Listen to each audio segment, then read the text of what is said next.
ഈ മൂമിനായ മനുഷ്യൻ ആ ജനതയോട് പറഞ്ഞിട്ടുള്ളത്? അല്ല. മൂസ അലൈഹിസ്സലാം അള്ളാഹുവിന്റെ പ്രവാചകനാണ്. ഏതുപോലെ? യൂസുഫ് നബി അലൈഹിസ്സലാം അള്ളാഹുവിന്റെ പ്രവാചകനായിരുന്നതുപോലെ പണ്ട് നിങ്ങൾ യൂസുഫ് അലൈഹിസ്സലാമിനെ തള്ളിപ്പറഞ്ഞു എന്നതുപോലെ നിങ്ങൾ ഇവിടെ മൂസാ നബിയെയും തള്ളിപ്പറയുന്നു. അപ്പോൾ അള്ളാഹു നിയോഗിച്ച പ്രവാചകനെ യാതൊരു പ്രമാണത്തിന്റെയും പിൻബലമില്ലാതെയാണ് നിങ്ങൾ തള്ളിപ്പറഞ്ഞിട്ടുള്ളത്. ഇങ്ങനെ പ്രമാണത്തിന്റെ പിൻബലമില്ലാതെ ഒരു പ്രവാചകനെ തള്ളിപ്പറയുക എന്നത് കദാലിക, ഇതേപോലെ യുസ്രിഫുല്ലാഹു കുല്ല മൻ യുളില്ലുല്ലാഹു കുല്ല മൻ ഹുവ മുസ്രിഫും മുർതാബ്, മുസ്രിഫും മുർതാബുമായ ഏത് മനുഷ്യനെയും, ഇത് മുഹമ്മദ് നബി സല്ലല്ലാഹു അലൈഹി വസല്ലമയുടെ കാലഘട്ടത്തിൽ നിന്നോ അല്ലെങ്കിൽ അതിന്റെ മുമ്പ് നിന്നൊന്നും പ്രശ്നമൊന്നുമില്ല. ഏത് കാലഘട്ടത്തിലും അള്ളാഹു ഇങ്ങനെയാണ് വഴിതെറ്റിക്കുന്നത്, ദുർമാർഗത്തിലകപ്പെടുത്തുന്നത് മുസ്രിഫും മുർതാബുമായിട്ടുള്ള മനുഷ്യരെ. അപ്പോൾ ആ വാദഗതി ഉന്നയിച്ചവർ, അതായത് യൂസുഫ് നബി അലൈഹിസ്സലാമിന്റെ ശേഷം ഇനി പ്രവാചകന്മാർ വരികയില്ല എന്ന വാദഗതി ഉന്നയിച്ചത് എന്നതല്ല ഇവിടെ പ്രശ്നം.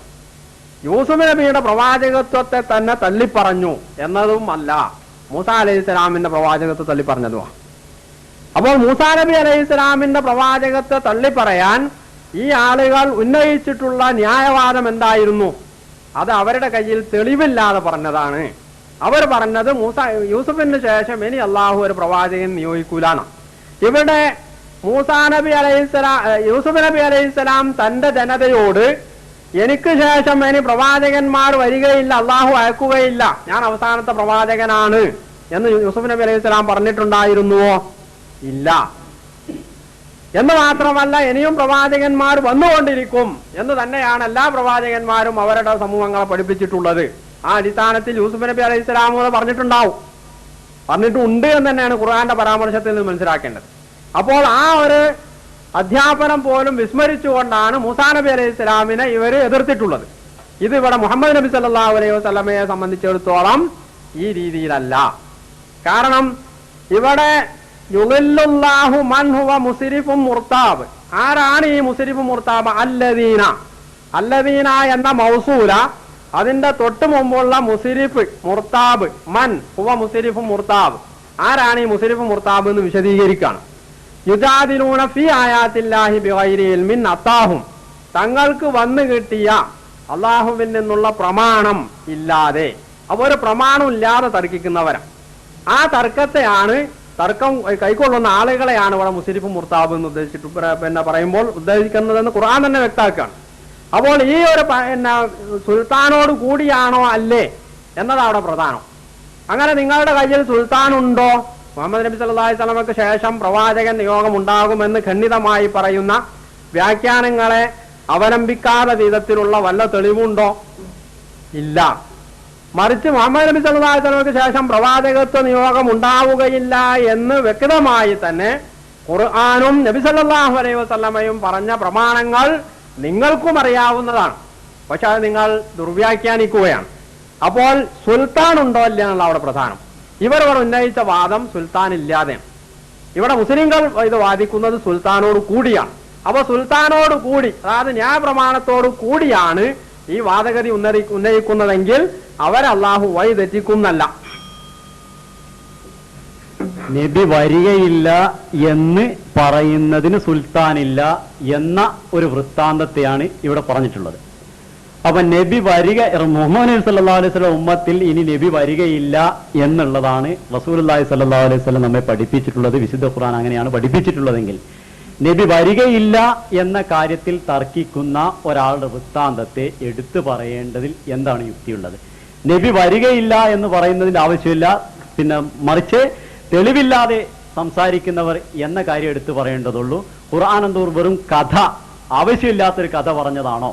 നബി വരികയില്ല എന്നുള്ളൊരു വൃത്താന്തം എന്തുകൊണ്ട് എടുത്തു പറഞ്ഞു? അതിൽ നിന്ന് എന്ത് പാഠമാണ് നമ്മൾ ഉൾക്കൊണ്ടത് എന്ന് ചോദിക്കുമ്പോൾ, നബി വരികയില്ല എന്ന് ഞങ്ങളെടുത്ത് തെളിവില്ല, ആ തെളിവ് സംവാദത്തിൽ വന്നിട്ടുള്ളതാണ്, അതെല്ലാവർക്കും അറിയുന്ന കാര്യമാണ്.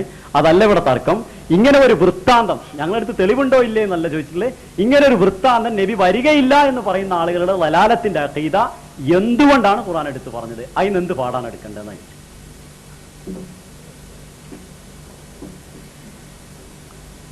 നബി വരികയില്ല എന്ന ഒരു വൃത്താന്തം നമ്മളെ അറിയിക്കുന്നതിലൂടെ നമുക്കെന്ത് പാഠമാണ് ഉൾക്കൊള്ളാനുള്ളത് എന്നതാണ് ചോദ്യം, അല്ലേ? ഇവിടെ ഒന്നാമതായി ഈ സംഗതി എന്തിനാണ് വിശുദ്ധ ഖുർആൻ മുഹമ്മദ് നബി സല്ലല്ലാഹു അലൈഹി വസല്ലമയുടെയും തദ്വാര മക്കയിലെയും മദീനയിലെയും ജനങ്ങളുടെയും അതുവഴി നമ്മളുടെയും ഒക്കെ കാതിലെത്തിക്കുന്നത്? ഇവിടെ അടിസ്ഥാനപരമായുള്ളത് പ്രവാചകത്വ നിഷേധമാണ്. പ്രവാചകത്വ നിഷേധം എന്നതിന് നിഷേധികൾ ഉന്നയിക്കുന്ന ന്യായങ്ങൾ വ്യത്യസ്തമാവാം. ചിലപ്പോൾ അവരെ രക്ഷപ്പെടാൻ വേണ്ടി ഇനി പണ്ട് അള്ളാഹു പ്രവാചകന്മാരെ നിയോഗിച്ചിട്ടുണ്ടായിരുന്നു, ഇനി അള്ളാഹു നിയോഗിക്കുകയില്ല, അത് പണ്ടത്തെ അതോടുകൂടി കഴിഞ്ഞു എന്ന് പറയുകയായിരിക്കും. അതല്ലെങ്കിൽ പ്രവാചകൻ സാഹിറാണ്, കാദിബാണ്, മുഫ്തരിയാണ്, കാഹിനാണ് എന്നുള്ള ഇങ്ങനെയുള്ള ഏതെങ്കിലും വാദഗതികൾ ഉന്നയിച്ചുകൊണ്ടാവാം. ഖുർആൻ ഈ ഇത്തരം എതിരാളികളുടെ വാദഗതികൾ ഉന്നയിക്കുമ്പോൾ എല്ലാം ഒരേ ഇടത്ത് എടുത്തു പറയുന്ന രീതിയല്ല ഖുർആൻ ഉപയോഗിച്ചിട്ടുള്ളത്. മറിച്ച് ഓരോ ഘട്ടത്തിലും അവരെന്താണോ ഉന്നയിച്ചിട്ടുള്ളത് അത്തരം വാദഗതികൾ അതാത് ഘട്ടങ്ങളിൽ ഉദ്ധരിച്ചുകൊണ്ട് അതിന് മറുപടി പറയാനുള്ളതാണ്. ഇവിടെ മുഹമ്മദ് നബി സല്ലല്ലാഹു അലൈഹി വസല്ലമയുമായി ബന്ധപ്പെടുത്തുമ്പോൾ ഈ ആയത്തിൽ മുഹമ്മദ് നബി സല്ലല്ലാഹു അലൈഹി വസല്ലമക്ക് ശേഷവും പ്രവാചകന്മാർ വരും എന്നതിന് ഈ ആയത്ത് എങ്ങനെയാണ് തെളിവായി തീരുക? ഇതിന് അങ്ങനെയുള്ള ഒരു പരാമർശവുമില്ല. മുഹമ്മദ് നബി സല്ലല്ലാഹു അലൈഹി വസല്ലമക്ക് ശേഷവും പ്രവാചകൻ വരാം എന്നതിന് ഈ ആയത്തിൽ ഒരു തെളിവില്ല എന്നുള്ളതാണ് വസ്തുത.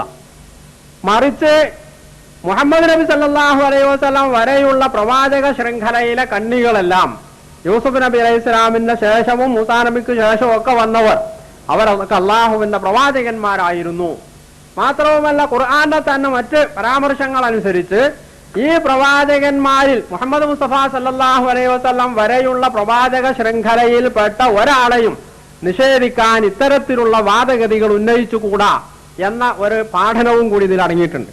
ഖൂലു ആമന്നാ ബില്ലാഹി വമാ ഉൻസില ഇലൈനാ എന്ന് പറഞ്ഞുകൊണ്ട് ഖുർആൻ ഇത് വ്യത്യസ്ത രീതിയിൽ വിശദീകരിച്ചതാണ്. അപ്പോൾ അള്ളാഹു നിയോഗിച്ച പ്രവാചകന്മാരെ അവർ അവസാനത്തെ ആളാണ് എന്ന് ഒരാളെ സംബന്ധിച്ച് പറയണമെങ്കിൽ അതിന് വ്യക്തമായ തെളിവ് വേണം. അതില്ലാതെയാണ് ഈ ആളുകൾ അത് പറഞ്ഞത്. ആ വാദഗതി അല്ലെങ്കിൽ ആ ഒരു ന്യായവാദം യൂസുഫ് നബി അലൈഹി സ്വലാമിന്റെ കാര്യത്തിൽ സ്വീകരിച്ചുവെങ്കിൽ, ഇവിടെ മൂസാ നബി അലൈഹി സ്വലാമിന്റെ കാര്യത്തിൽ സ്വീകരിച്ചുവെങ്കിൽ, ഇവിടെ മുഹമ്മദ് നബി സല്ലല്ലാഹു അലൈഹി വസല്ലമയുടെ കാര്യത്തിൽ മറ്റു ചില വാദഗതികളാണ് ഉന്നയിക്കുന്നത്. ഇത് പറയുമ്പോൾ മറ്റൊരു കാര്യവും കൂടി ഇവിടെ മുഹമ്മദ് നബിയുടെ ശ്രദ്ധയിൽ കൊണ്ടുവരികയാണ്. അതുപോലെ നമ്മുടെയും ജൂതന്മാർ വിശേഷിച്ചും മൂസാ അലൈഹി സ്വലാമിന്റെ അനുയായികളാണ്. ഈ ആളുകൾ മൂസാ നബി അലൈഹി സ്വലാമിനെ അംഗീകരിച്ചു പോരുന്ന ഈ ഭാഗം മൂസാ നബിയുടെ തന്നെ സുവിശേഷം അനുസരിച്ച് അതിന്റെ പിന്തുടർച്ച എന്നുള്ള നിലക്ക് വന്നിട്ടുള്ള മുഹമ്മദ് നബി സല്ലല്ലാഹു അലൈഹി വസല്ലമയെ നിഷേധിക്കുമ്പോൾ സ്വാഭാവികമായും നബി സല്ലല്ലാഹു അലൈഹി വസല്ലമക്ക് ദുഃഖമുണ്ടാവാം.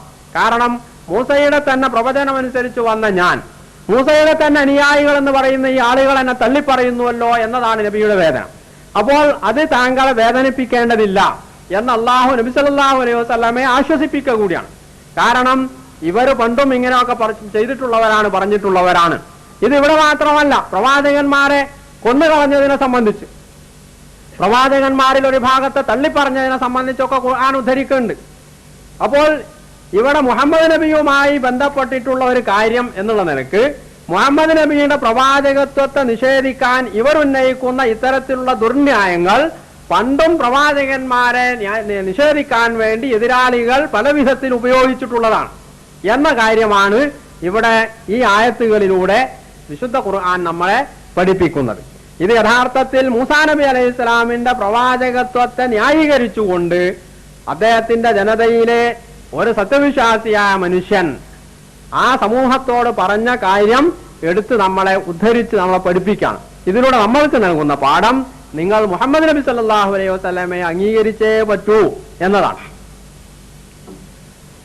പ്രവാചകത്വത്തെ നിഷേധിക്കുന്ന മുഹമ്മദ് മുസ്തഫ സല്ലല്ലാഹു അലൈഹി വസല്ലം തിരുമേനിയുടെ പ്രവാചകത്വത്തെ നിഷേധിക്കുന്നതിന് വേണ്ടി അവരെടുക്കുന്ന ന്യായം ഇനി ഒരു നബിയും വരികയില്ല എന്നുള്ളതാണ്.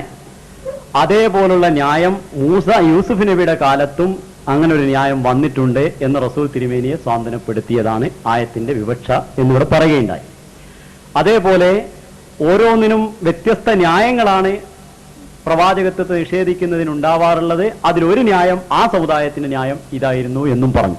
അപ്പോൾ പ്രവാചകത്വത്തെ നിഷേധിക്കുവാൻ അവർക്കുണ്ടായിരുന്ന ന്യായം ഇനി ഒരു നബിയും വരികയില്ല എന്നുള്ള അവരുടെ വിശ്വാസമാണ് എന്ന് ഖുർആൻ പറഞ്ഞുകൊണ്ട് അത് ഈ ന്യായം, വേറെ ന്യായം ഒന്നും ഇവിടെ പറഞ്ഞിട്ടില്ല, ഈ ഒരു ന്യായത്തെയാണ് ഇവിടെ വൃത്താന്തമായി വിവരിക്കുന്നത്.